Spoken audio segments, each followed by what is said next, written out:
Brod koji čeka. More je bilo mirno, svetlost se prelivala po talasima tiho, kao da nikoga ne želi da uznemiri.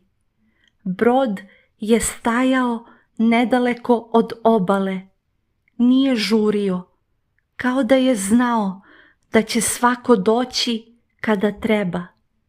Ljudi su polako prilazili, svako svojim korakom, bez poziva, bez objašnjenja, i niko se nije osvrtao.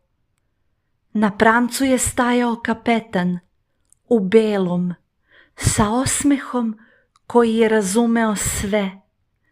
Čas bi bio za kormilom, čas bi samo gledao ka daljini, kao da već vidi kuda idemo.